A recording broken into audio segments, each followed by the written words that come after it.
Tessalonicenses, capítulo 2, versículo aqui do 1 ao 12, fala de Paulo. Porque vós mesmos, irmãos, bem sabeis que a nossa entrada para convosco não foi vã. Apresenta a sua defesa, uma defesa justificável do seu ministério pessoal por amor à verdade. Ele produziu muitos frutos. Mas mesmo depois de termos antes padecido e sido agravados em Filipos, como sabeis, tomamo-nos ousados em nosso Deus para vos falar ao Evangelho de Deus com grande combate. O triunfo do Evangelho apenas pelo esforço mais elevado e pela superação da mais terrível oposição. Porque a nossa exortação não foi com engano, sem motivos ocultos, nem com imundície, motivos impuros, nem com fraudulência, trapaça, mas fomos aprovados de Deus para que o Evangelho nos fosse confiado. Assim falamos, não como para agradar aos homens. Apresenta o problema maior no ministério, que é agradar aos homens e não a Deus. Isso daí é uma verdade. Estava eu uma época cultuando em uma igreja e saímos para evangelizar, e o irmão foi falar para o pastor de algumas atitudes que esse pastor tinha que não era bíblica, e o pastor já não gostou muito da situação. E esse pastor virou para mim e falou assim: Marcos, e você prega o abandono do pecado para as pessoas receber a bênção. Só que as pessoas já vêm triste, sem vitória para a igreja, e não é isso que elas querem ouvir. Elas têm que ouvir palavras de ânimo. Eu falei: pastor, muito simples, estava com uma Bíblia na mão, vamos arrancar as páginas que Deus fala desde Gênesis, Apocalipse, pedindo para abandonar o pecado para receber as bênçãos do céu, pedindo para que nós amemos somente a Deus e não demos doutrinas, não andemos em doutrinas e nem amemos a deuses falsos, porque eles não ouvem, não falam e nem têm poder para agir em nossas vidas. E esse pastor se indignou. E cortou o microfone para que eu não pregasse mais. Eu era usado, ou se eu permitisse ser usado uma única vez, quando não tinha ninguém para pregar, ele me convidou, e acho que foi aquela última vez que eu estive como membro daquela igreja. E não é só nessa, são em várias, infelizmente. Por isso que as pessoas ouvem muito o que o seu coração deseja, mas a vitória é zero, porque só a vitória é com o abandono do pecado. Mas a Deus que prova os vossos corações. Esse escrutínio constante pela onisciência é um grande consolo para aqueles que têm o objetivo de agradar a Deus e não aos homens.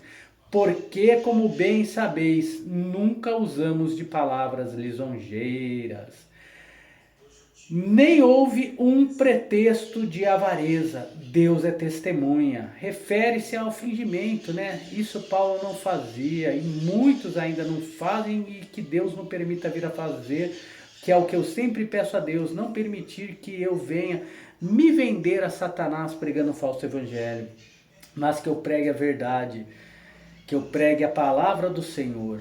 E não buscamos glória dos homens, nem de vós, nem de outros, ainda que podíamos, como apóstolos de Cristo, ser pesados a vós.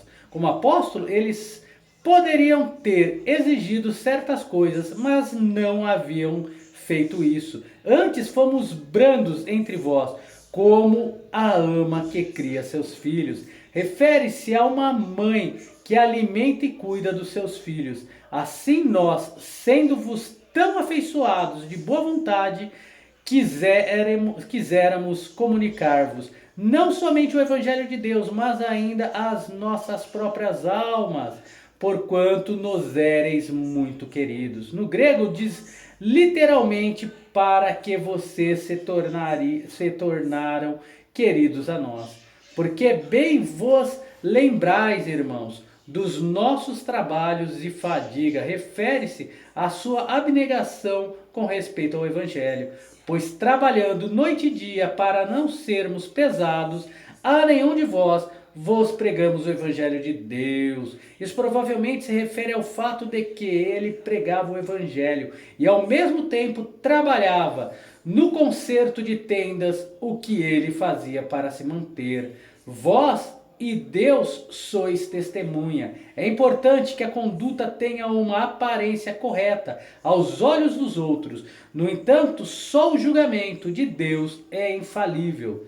De quão santa e justa e irrepreensível nos ouvemos para convosco, os que crestes.